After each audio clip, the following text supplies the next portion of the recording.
కూర్చుంటారు. అవును. ఇవన్నీ వాళ్ళ అనుకూల మీడియా ప్రొజెక్షన్ తప్పించి హ్మ్. ఎక్కడెళ్ళారు? లేదు. ఎవరు పిలిచారు అసలు అక్కడ? హ్మ్. ఇంకోటి మొన్న బాబు వెళ్ళినప్పుడు పురంధేశ్వరిని ఏమైనా పిలిచారా? లేదు. హ్మ్. పవన్ కళ్యాణ్ని ఈ రోజు వరకు పిలిచారా వాళ్ళు? హ్మ్. లేదు. హ్మ్. ఈయన ఏంటంటే నేను చెప్పేసి వచ్చాను బీజేపీ పెద్దలకు కాబట్టి హ్మ్. తెలుగుదేశంతో పొత్తు ఓకే అనుకున్నారు. హ్మ్. ఇటు చంద్రబాబుకు కూడా ఏంటంటే పవన్ కళ్యాణ్ కావాలి. అసలు ఈయన ఎప్పుడు వెళ్ళి చెప్పేసి వచ్చారు? నాకు అది పెద్ద ఏది? డౌట్.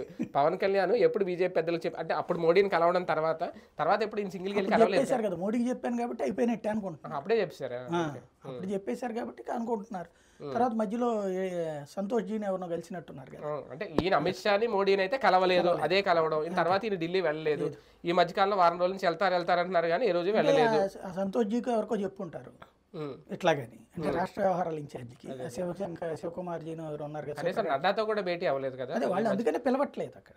హ్మ్. పిలిస్తే ఈయన చెప్పే ఈయన ఫస్ట్ మాట్లాడే మాట తెలుగుదేశంతో పొత్తు పెట్టుకుందాం హ్మ్. అంటాడు. హ్మ్. వాళ్ళకి ముందు మన ఇద్దరం ఎట్లా వెళ్దామో అంటారు కానీ హ్మ్. తెలుగుదేశంతో పొత్తు గురించి మాట్లాడడానికి ఈయన ఎందుకు? హ్మ్. వాళ్ళకి ఒక బ్రోకర్ అక్కర్లేదు కదా. తెలుగుదేశంతో పొత్తు డైరెక్ట్గా వాళ్ళే మాట్లాడుకోగలరు కదా. హ్మ్. వాళ్ళ పార్టీలో తెలుగుదేశం బ్రోకర్లు ఉండే, హ్మ్. బయట బ్రోకర్ ఎందుకు? అంటే బీజేపీ కోసం తగ్గించుకోవాల్సి వచ్చిందనే మాట ఈయన మాట్లాడడం. ఒకవేళ బీజేపీ లేకపోతే ఈయనకి 35 40 వచ్చిండేవా? అది రేపు పొద్దున్న చెప్పాలి. అంతే కదా మరి. ఇప్పుడు ఆయన అన్నమాటే కదా అది.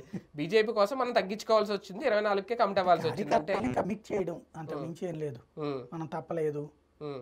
లేకపోతే 42 సీట్లు అన్నట్టుగానే ఉంటుంది, 40 సీట్లు దాటినట్టే అని చెప్పినట్టుగానే ఉంటుంది. హ్మ్. హ్మ్. అది బీజేపీ అక్కడ చంద్రబాబే చెప్తున్నాడు బీజేపీ వస్తే చూద్దామని. అవును. హ్మ్. అంతే కదా, వస్తే చూద్దాం అన్నాడు ఆయన. హ్మ్. హ్మ్. వస్తే చూద్దాం అంటున్నాడు కానీ బీజేపీతో మేము మాట్లాడుతున్నామని ఏం చెప్పాలి. బీజేపీ మాతో మాట్లాడుతుందని కూడా చెప్పాలి. హ్మ్.